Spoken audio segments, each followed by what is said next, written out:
Pagkatapos magpaliwanag ni Nugon, ay buong puntong nagtanong kay Chokban na siya ay nakatuon sa sining ng espada, na mabuti para sa kung saan siya nagpapasalamat.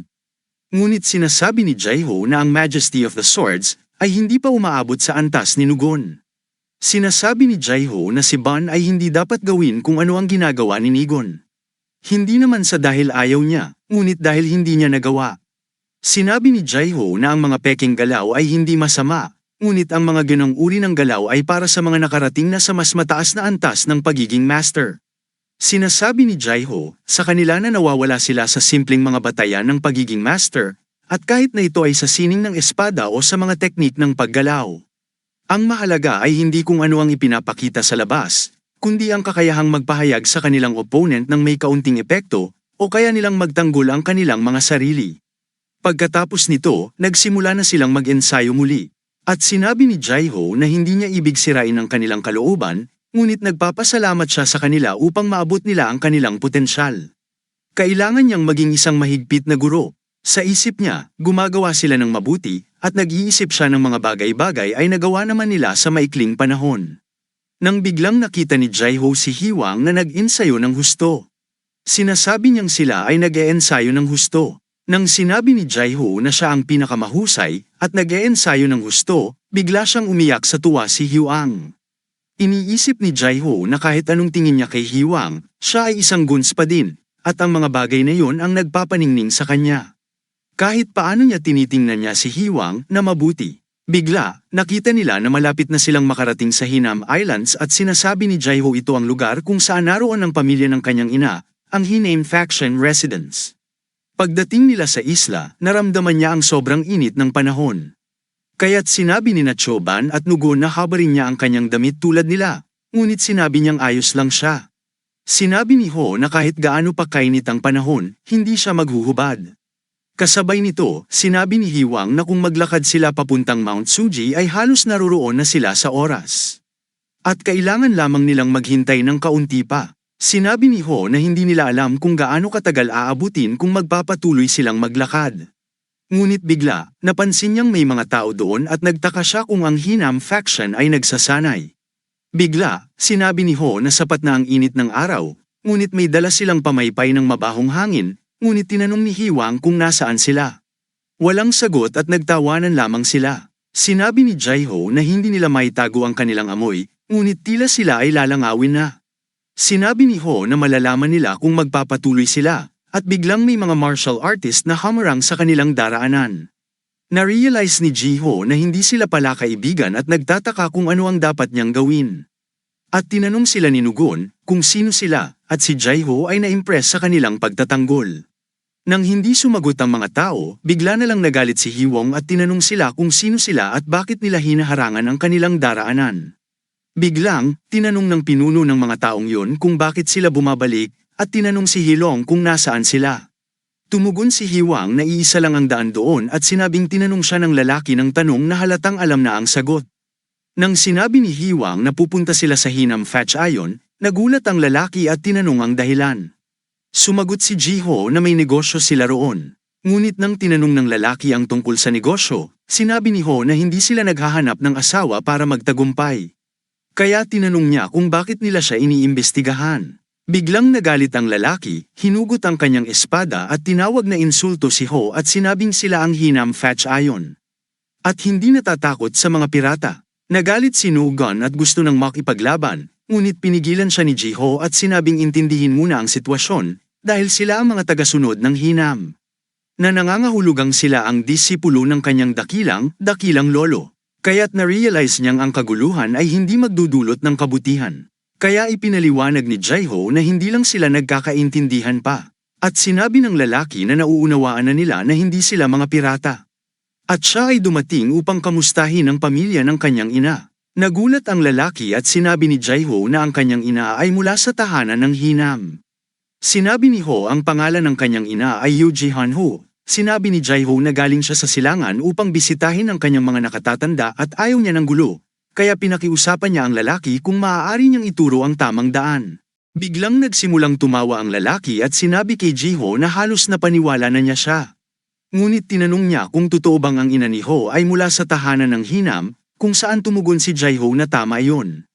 Biglang nagalit ang lalaki at sinabi na hindi kailanman papayagan ng Hinam Fetch Ion ang maikasal sa mga pirata. Tumugon si Jaiho na hindi sila mga pirata. Ngunit pagkatapos, inilahad ng lalaki ang isang larawan na nakapinta sa katawan ng pirata. Tinanong ng lalaki kung naisip ba nila na hindi niya mapapansin na ito'y isang tusong pirata, at sinabing kung sinusubukan nilang lokohin ang isang tao, dapat silang pumunta sa paaralan ng pag-arte. Nawala ang kanyang pasensya at sumugod siya kay Hiwang gamit ang isang tungkod, ngunit iniwasan niya ang espada at sinubukang pigilan si Hiwang gamit ang espada, ngunit hindi man lang nasugatan ang malakas na katawan ni HWNG. Natakot ang lalaki at agad na nagdistansya, ngunit si Hiwang ay lumapit agad na ikinagulat ng lalaki. Pina-atras siya ni Hilong gamit ang kaunting lakas at tumilapon ng lalaki at nawala ng malay, habang sinusubukan ng iba pang mga disipulo ng Hinam na gisingin siya. Tinawag ng isa sa mga disipulo si Hiwang na duwag dahil inatake niya ang kanilang master. Ngunit sinabi ni Nugon na ang kanilang master ay nadala lang. Nagalit ang disipulo, hinugot ang kanyang espada, ngunit ang kanilang nakatatanda ay nasugatan. Kaya't kailangan nilang dalhin siya pabalik. Kinuha ng disipulo ang kanyang nakatatanda sa likod habang sinasabihan si Nugon na maghintay at manood, ngunit sinabi ni Nugon na tingnan na sila ngayon dahil ayaw niyang maghintay.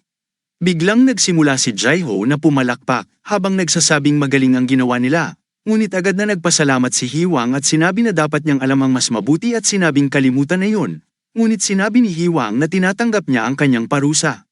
Gayunpaman, tinanong niya kung ano ang kanyang kasalanan at sinabing mahusay ang ginawa ni Hiwang, dahil kung siya ang nandyan, maaaring tinanggal na niya ang mga ulo nila mula sa kanilang mga balikat.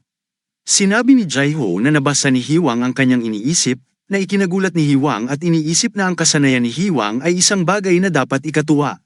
Ngunit iniisip niya na hindi siya dapat masyadong magpakasaya, lalo na't may kinalaman ito sa kanyang kasaysayan kasama ang mga Hinam. Iniisip ni Jaiho na siya na mismo ang magpapaliwanag sa sitwasyon, at kung hindi, siya na lang ang luluhod at magmamakaawa. Samantala, ang isang disipulo na si Jogo ay pumunta kay Senador Se upang sabihin na may problema sila. Nang tanungin ni Senador Se kung ano yun, sumagot si Go na mayroong pagsalakay ng mga pirata. Nagulat si Senador Se, ngunit agad niyang kinuha ang kanyang espada at sinabing titingnan niya ito mismo, dahil siya ang pinuno ng Hinam at ang kanyang pangalan ay King Onjio. Bago umalis, sinabi niya sa kanyang asawa na si Yuki Jun na mag-ingat. Si Jun Kyung ay auntie ni Jaiho. Samantala, si Hiwang at ang kanyang mga tauhan ay nakikipaglaban sa mga disipulo ng Hinam Fetch Ion, habang si Jaiho ay nanunood mula sa bubong. Habang iniwasan ni Nugon ang isang atake, iniisip ni Jaiho na magaling siya sa kanyang sarili habang pinapanood ang kanyang mga disipulo na lumalaban. Iniisip ni Jaiho na kung magpapatuloy ito, hindi na niya kailangan pang kumilos, ngunit iniisip pa rin niya na malayo pa ang kanilang lalakbayin. Hindi inaasahan ni Jaiho ang ganitong uri ng mainit na pagtanggap at nagsimula ang gulo bago pa man siya makariak. Iniisip ni Jaiho na hindi niya ito ibig na mangyari, ngunit ngayon habang nakikita niya si Hiwang na nakikipaglaban, iniisip niya kung paano siya naging matigas ang ulo sa ganitong kalakas na katawan. Mas mababa si Hiwang kaysa sa kanyang kalaban, ngunit siya ay may malakas na katawan na nagpapahirap sa kanila na tamaan siya. Habang sinusubukan ni Hiwang na atakihin ang kanyang kalaban na si Gainyu, iniwasan nito ang kanyang atake, kaya't sinabi ni Hiwang na tumigil siya sa pagtakbo at harapin siya, kung siya'y isang tunay na lalaki. Sinabi ni King Yu na siya ay hindi nadadala sa galit, at napagtanto ni Jaiho na ang kanyang kalaban ay hindi isang baguhan at hindi niya dapat pababayaan ang kanyang depensa tulad ng ginawa ni Act Giant. Kaya't mahirap para kay Hiwang na makuha ang tamang tiyempo. Iniisip ni Jaiho na kung magpapatuloy ito, matatalo si Hiwang nang wala sa oras. Kaya't iniisip niya kung ano ang gagawin ni Hiwang ngayon. Samantala, sinabi ni King Yu kay Hiwang na sumuko na, ngunit nagalit si Hiwang at sumigaw sa kanya na huwag siyang tawagin ng ganoon. At habang siya ay aatake, napansin niya ang isang bato malapit sa kanyang paa. Biglang sinipa ni Hiwang ang bato patungo kay King Yu, ngunit agad na iniwas ni King Yu ang kanyang ulo para maiwasan ito. Habang nanunood, iniisip ni Jaiho na mahusay si King Yu.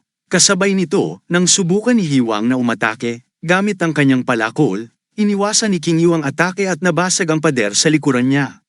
Napagtanto ni King Yu na kung nag-react siya ng ilang segundo pa, siya ay maaaring nasaktan.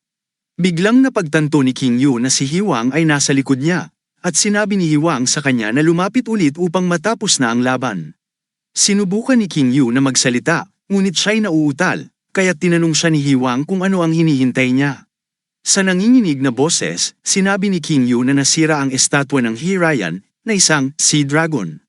Sinasabing ang tagapagtatag ng angka ng Hinam Factor ay iginawad ang kanyang katayuan upang bigyang karangalan ang Sea Dragon na tumulong sa kanya upang pakalmeyin ang dagat at magdala ng kapayapaan. Ito ang Hinam Function Protection Heirloom ng kanilang hangin at lupa. Ngunit ang estatwang yun ay ngayon lamang nawasak sa harap ni King Yu. Biglang, nang tanungin ni Hiwang kung ano ang iniisip ni King Yu tungkol sa Sea Dragon King na may walang takot na ekspresyon, tumingin si Cain kay Hiwang at sinabi na siya ay mamamatay na.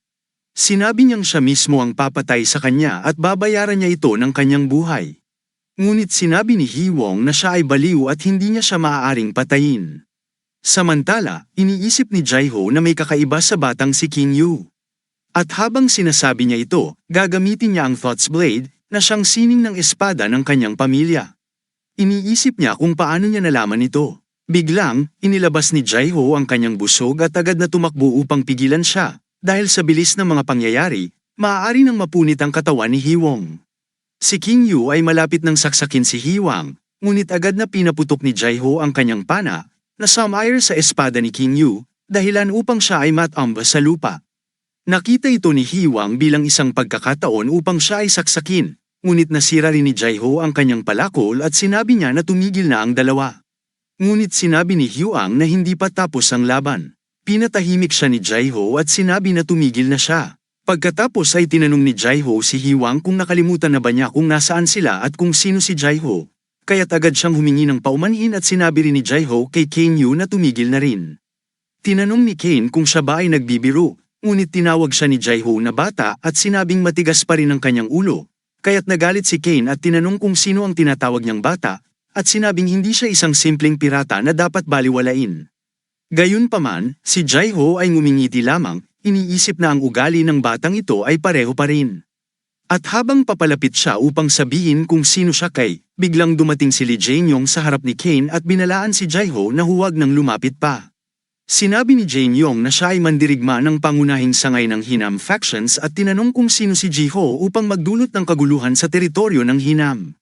Nang sinabi ni Jaiho kung sino siya, sinagot ni Jae-yong na siya ay isang huwad, at hindi niya tinanong ang kanyang pangalan at kung bakit siya naroon. Samantala, nagulat si Cain Yu nang marinig ang pangalan ni Jaiho. At agad na sinabi kay Jae-yong na maghintay. Kasabay nito, dumating si Cain at sinabihan si Jae-yong na tumigil. Sinabi ni King kay Jae na ang Gideon ay hindi lamang isang pangalan na dapat baliwalain, ngunit nang sinabi ni Cain Yu kay Jae-yong na umatras, sumunod naman ito. At si Cain ay ngumiti at tinanong si Jaiho kung bumisita siya upang makita ang pamilya ng kanyang ina. Sinabi niya na maaaring hindi na siya dumating nang may kaguluhan.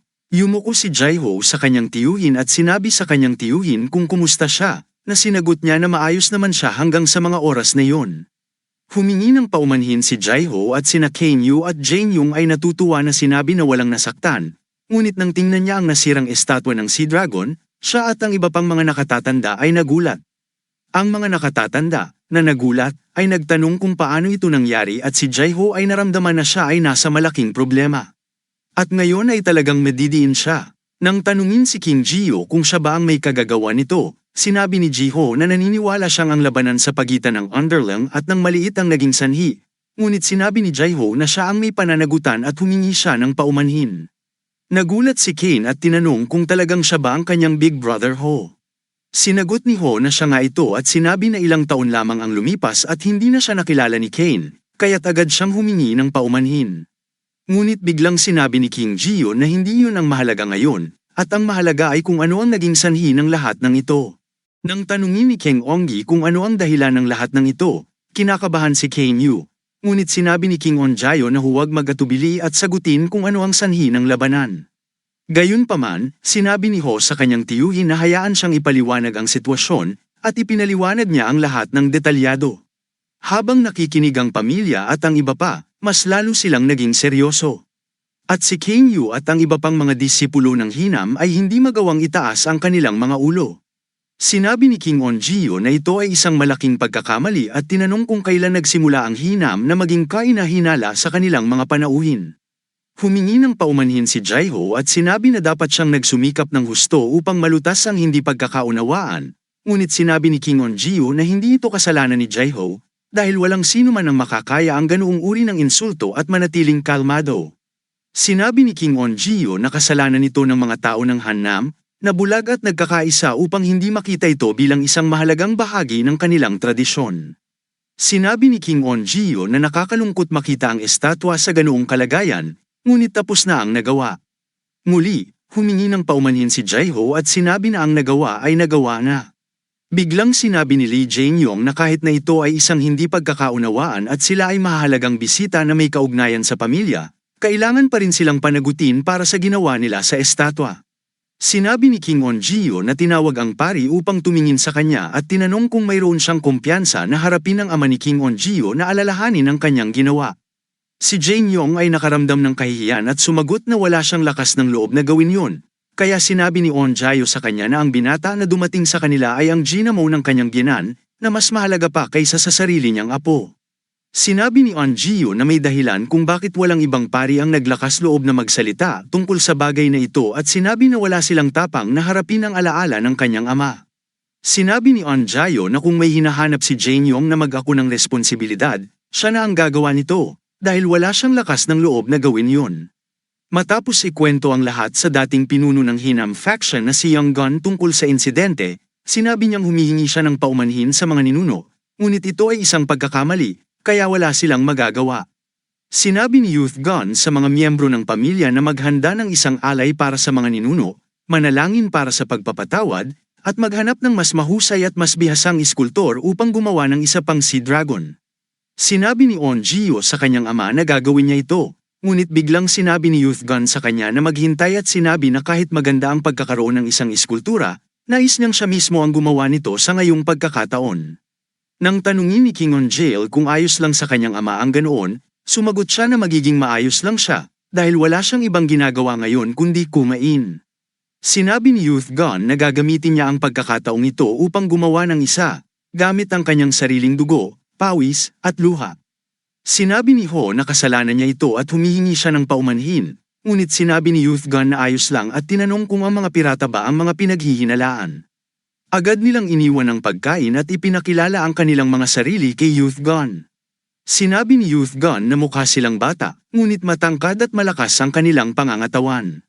Nang sinabi ni King Yu na hindi naapektuhan si Hiwang ng hampas ng espada o sword kai, sinabi ng kanyang ama na ang dahilan nito ay hindi lamang dahil malakas si Hiwang, kundi dahil mahina si King Yu.